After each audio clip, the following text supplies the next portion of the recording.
Salut les amis et bienvenue dans la bibliothèque de l'étrange. On se retrouve aujourd'hui pour un top 5 recommandations des romans pour l'été. Dans la plupart des cas, il y a des romans d'horreur, mais il y a aussi des romans qui touchent à la littérature sombre. C'est pas tout à fait de l'horreur, même si ça pourrait s'apparenter à de l'horreur. On verra tout ça dans les minutes à suivre. Et on va commencer par le premier titre que je voulais vous présenter, que je voulais vous recommander, c'est Possession de Paul Tremblay. Possession, c'est un roman frais, un roman qui a des vibes de l'été. En tout cas, ça m'a fait penser à l'été quand je l'ai lu. Même si d'habitude, j'aime pas les livres de possession, ce titre est l'exception qui confirme la règle. C'est une pépite, mais une vraie pépite. J'ai adoré le style d'écriture et j'ai bien aimé ces personnages qui ont passé par des mauvais passes sans parler du décor et de la manière de rédiger tout ce récit. C'est un roman mix média, on aura des rentrées de blogs. Il me semble qu'il y a aussi un article de presse, mais je suis pas sûre. Mais en tout cas, c'est un très bon roman d'horreur. Dans cette histoire, on va suivre les Barrett. C'est une famille comme les autres. C'est une famille des classes moyennes qui menait plutôt la belle vie jusqu'au jour où le père des familles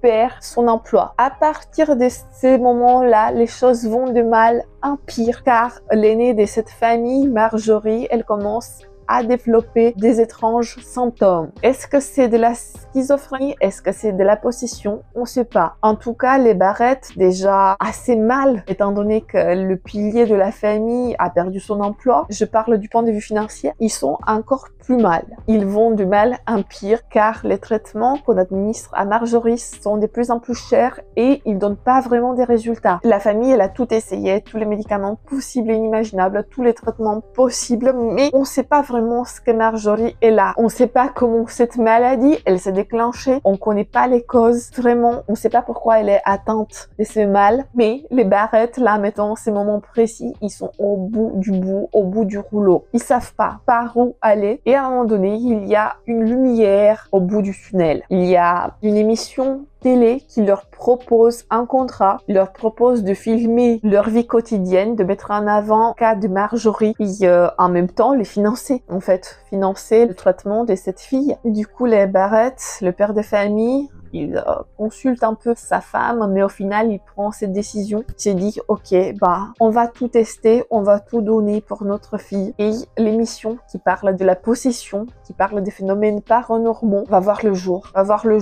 Et ils vont installer les caméras, ils vont tout installer, ils vont essayer de découvrir qu'est-ce qui se cache derrière la maladie de Marjorie. J'ai beaucoup aimé le développement des personnages, j'ai beaucoup aimé la manière dont le récit évolue, parce qu'il faut savoir que toute cette histoire, elle est racontée du point de vue de la cadette, la fille cadette de la famille. Du coup, elle raconte toute cette expérience qu'elle a vécue pendant ces mois où les caméras elles étaient installées, elle raconte un peu les phénomènes un peu étranges qui sont passés à l'intérieur de leur maison. Et au fur et à mesure, on voit la décadence, on voit ce qui s'est passé réellement dans le sein de cette famille et comment les choses ont abouti. Là maintenant que je repense à ce récit, il me fait penser à Nous avons toujours habité au château de Shirley Jackson. Il y a une sorte d'inspiration, je sais pas, mais on dirait. Il y a cette aura qui entoure Possession de Paul Tremblay. Pour l'été, je pense que c'est un très bon récit. C'est frais, comme je vous disais. La plume, elle est très fluide, très cohérente. Même le passage entre les articles des blogs et le récit de la cadette sont très fluides. Ce que j'ai beaucoup apprécié, sans parler de cette fin qui m'a retourné le cerveau. Je me dis, ah ouais,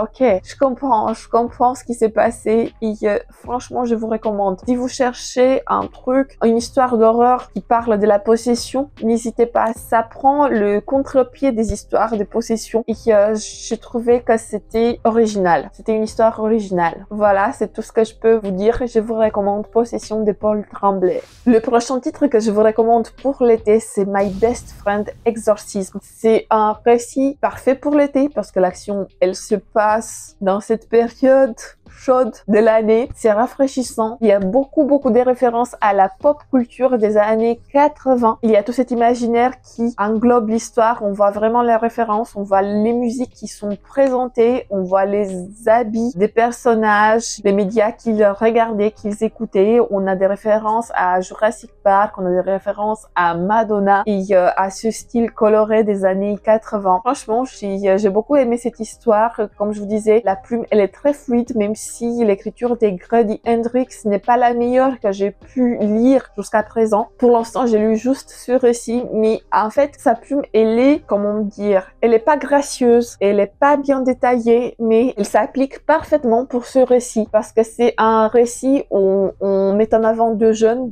filles, et c'est un récit où on laisse place à la parole, où on laisse place au dialogue, et du coup, on a cette impression qu'on voit vraiment de personnes lambda qui ont des conversations. Du coup, ça paraît vraiment réel, ça paraît vraiment incarné, et je trouve que même si c'est pas la meilleure écriture du monde, niveau style, je veux dire, c'est une écriture qui fait vraiment sens pour notre récit présent ici, My Best Friend Exorcism. Sans parler du fait que c'est un récit très touchant. C'est un récit qui parle des jeunesses, de l'évolution des personnages, mais d'une manière un peu métaphorique, et du passage du temps, des liens qui s'est créé entre ces deux jeunes filles, et la fin du roman était vraiment triste et vraiment touchante. Moi, j'ai adoré cette fin. Ça m'a mis un peu dans tous mes étages, et je me suis dit oui, j'ai adoré. J'ai adoré, c'était un mini coup de cœur. J'ai bien aimé comment l'histoire s'est déroulée. Bon, je vous ai assez embrouillé. On va faire aussi une petite description de l'action. Dans ce récit, on va suivre Gretchen et Abby. Elles se connaissent depuis leur plus jeune enfance, depuis leur plus tendre enfance. Elles sont amies depuis toujours. Elles ont grandi ensemble. Elles n'ont pas de secrets l'une pour l'autre. Elles se connaissent par cœur. Et quand je vous disais, il y a un lien très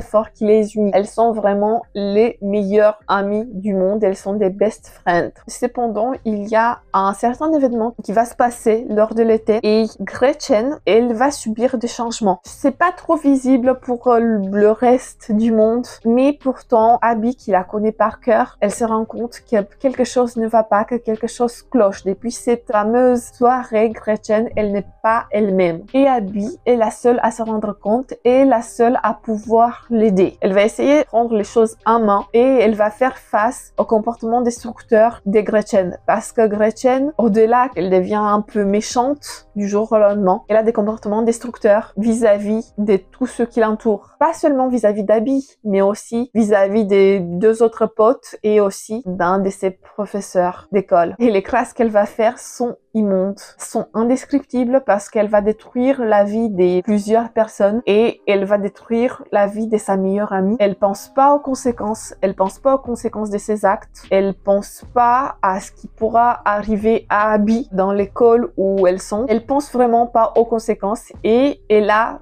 ce comportement malsain. Elle essaye vraiment de faire le mal autour d'elle, et Abby, elle essaye de l'aider, elle essaye de la protéger, mais en même temps, elle subit les foudres de sa meilleure amie, et ça lui brise le cœur parce qu'elle veut être à côté d'elle, mais en même temps, elle essaye en quelque sorte un peu de s'éloigner parce que sinon elle va ressortir brisée. Et Gretchen vraiment a ce comportement immonde vis-à-vis de tous ceux qui l'entourent. Je vous dirai pas plus concernant l'action, mais en tout cas, comme je vous disais, j'avais beaucoup aimé le cadre et toutes les références qui sont mises en place. Je dirais que c'est un sort de Mean Girl rencontre l'exorcisme, parce qu'on va parler aussi de l'exorcisme dans ce récit. J'aime beaucoup la manière dont Abby va s'approprier cet univers. J'aime beaucoup toutes les références qui ont été mises en place, tout le cadre, tous les contextes. C'est une comédie horrifique. Mais moi, personnellement, j'ai beaucoup aimé ce récit et je vous le recommande chaudement. Si vous avez envie d'une histoire d'exorcisme, de possession fraîche, My Best Friend Exorcist, c'est le choix idéal. C'est rapide, ça se lit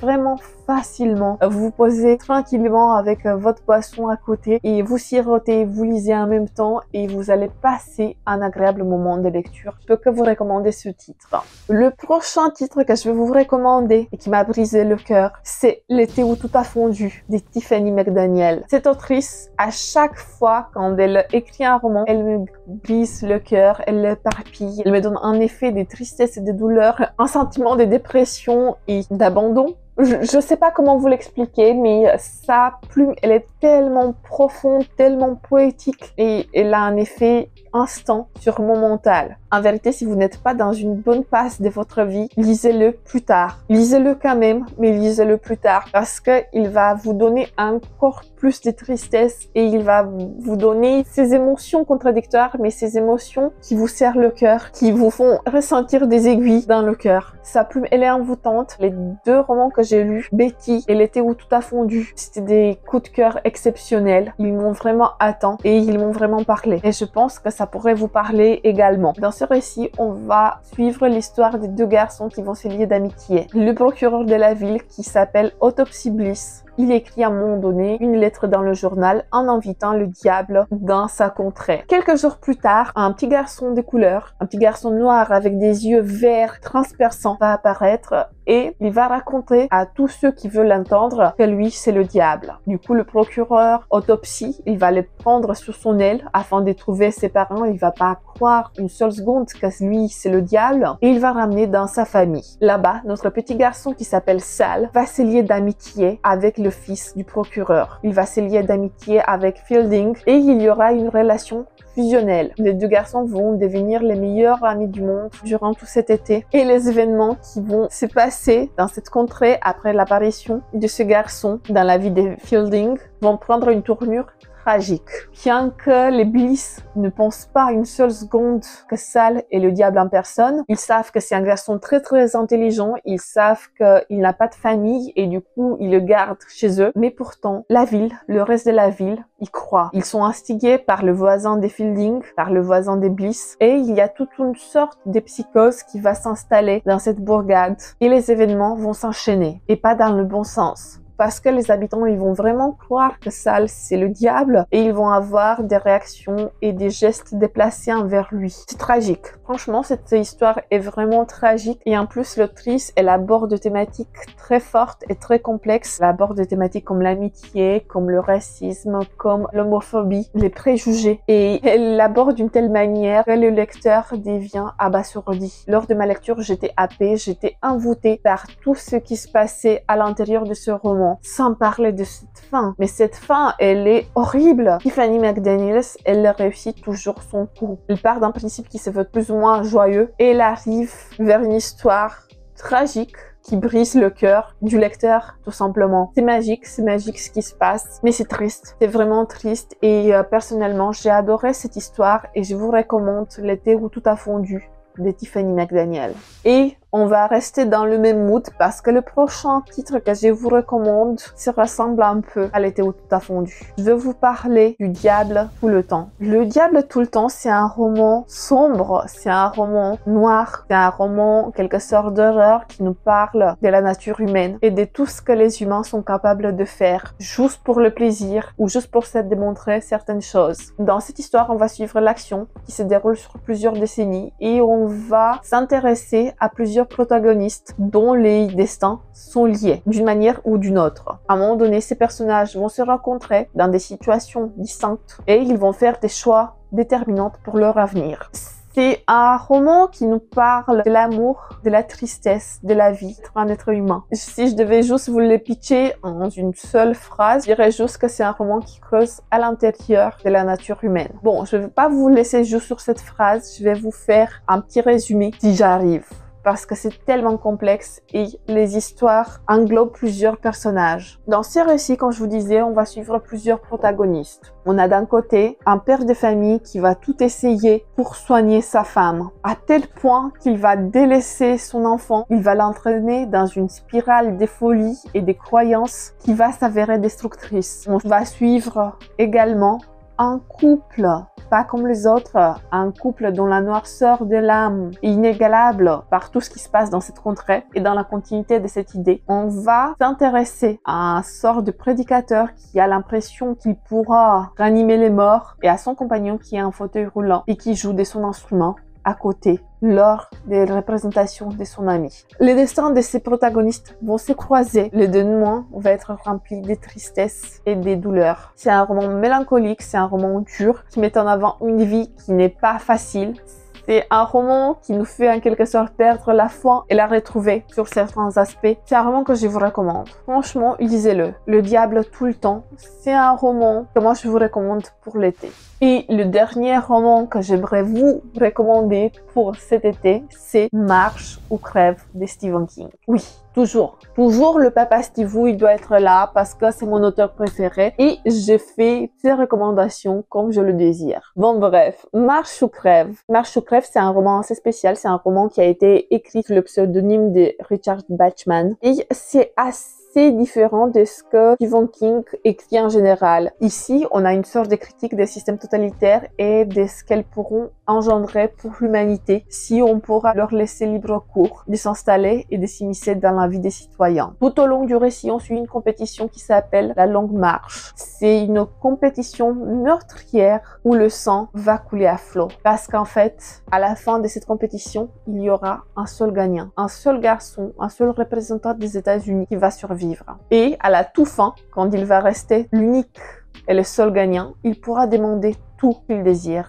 Tout. Peu importe. S'il veut beaucoup d'argent, il recevra beaucoup d'argent. S'il veut une maison à Malibu, il aura une maison à Malibu. Peu importe. Ses désirs seront des ordres. Mais pourtant, est-ce que ça vaut le coup? Est-ce que ça vaut le coup de perdre son âme pour ce prix? Nos protagonistes, nos participants, y croient. Ils savent pas vraiment ce qui les attend à l'intérieur de cette compétition. Nos protagonistes ne sont pas vraiment préparés pour ce qui va les attendre. Ils pensent l'être, mais au final, la réalité dépasse la fiction. Oui, bon, ils se sont dit, on doit marcher vite, on ne doit pas s'arrêter parce que à 3 arrêts, on a signé notre sentence. On sera exécuté sur le champ. Mais au-delà de ça, il faut aller, il faut pas s'arrêter, peu importe le besoin. On est malade, on marche. On a envie d'aller aux toilettes, on doit marcher. On s'arrête un peu, bah on aura un avertissement. Si on ralentit la cadence et si on n'arrive pas à tenir, bah on serait exécuté par les organisateurs. On veut s'échapper? Bah non garçon, t'as signé, c'est un jeu meurtrier, tu peux pas partir maintenant. Même si tu te décides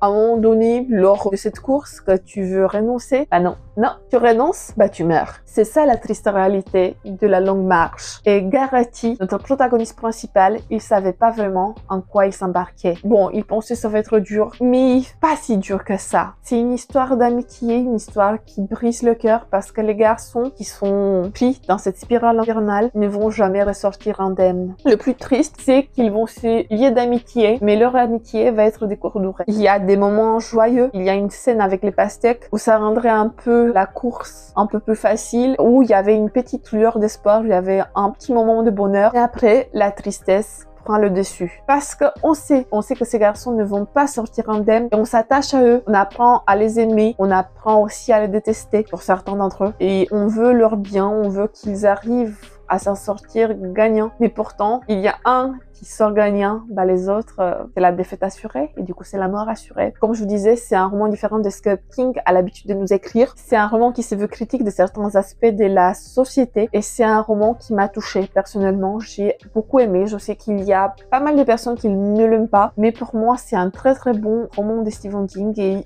il est pour moi dans le haut du panier.